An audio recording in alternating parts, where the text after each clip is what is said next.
Hi everyone, welcome to the third video on my series Bite Size Austen.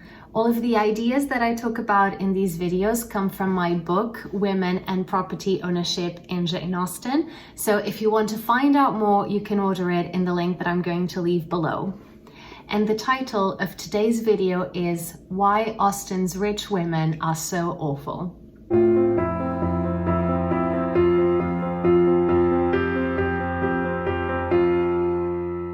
If you've read Jane Austen's novels, then you may have noticed a little pattern when it comes to women and money. Poor women, good; rich women, bad. So almost all women who own large property in Austen's novels are bad people. You have Lady Catherine in Pride and Prejudice, who lives in Rosings, a really grand estate that she has no idea how to manage. Whenever we hear anything about the estate from Mr. Collins and who told him, Lady Catherine, it's about how much the windows cost and how expensive the fireplace was, so very superficial things. And these are all things her husband did, not her. When Mr. Collins is informing the visitors at Rosings about the windows, he talks specifically about what the glazing altogether had originally cost Sir Louis de Bourgh. Thank you, Mr. Collins. That is a great comfort. So it's very clear that it was Lady Catherine's husband who did these changes, not her. Lady Catherine herself has not actually introduced any changes into the estate. She has just been keeping it like her husband did. The more she talks, the more we realize how ignorant she is. I have not been accustomed to such language as this. She has no idea how to manage an estate, which means that neither will her daughter Anne. And this is why Lady Catherine is so bent on having Anne marry Darcy.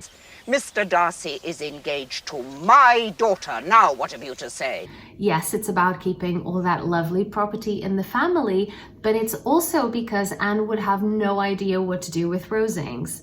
And this was done on purpose. The plan was always that Anne would marry Darcy. He would manage the estate, so what was the point in her learning to manage it herself? She'll have a man. We see the same ignorance in a less well-known rich woman in Austen's novels, Lady Denham in the incomplete novel Sanditon.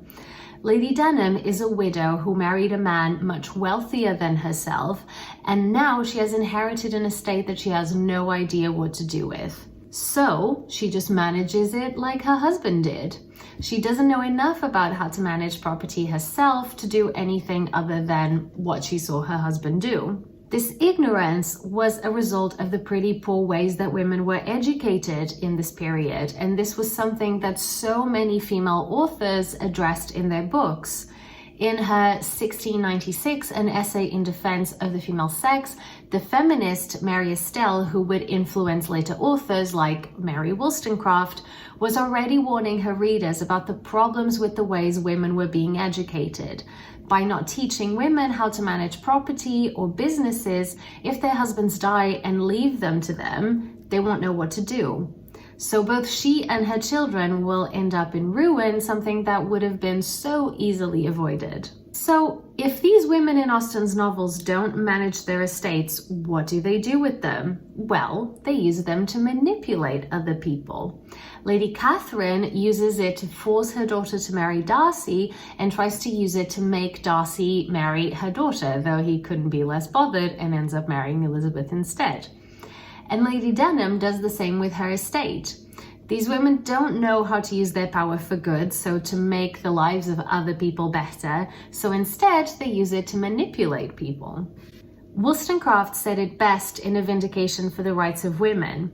Women, it is true, obtaining power by unjust means, by practicing or fostering vice, evidently lose the rank which reason would assign them, and they become either abject slaves or capricious tyrants. They lose all simplicity, all dignity of mind in acquiring power, and act as men are observed to act when they have been exalted by the same means.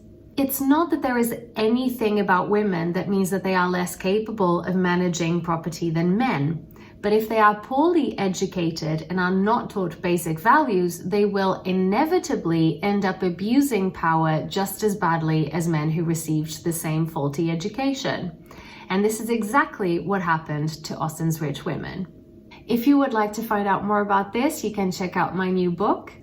I will be releasing a next video in March, so until then, stay well and keep reading.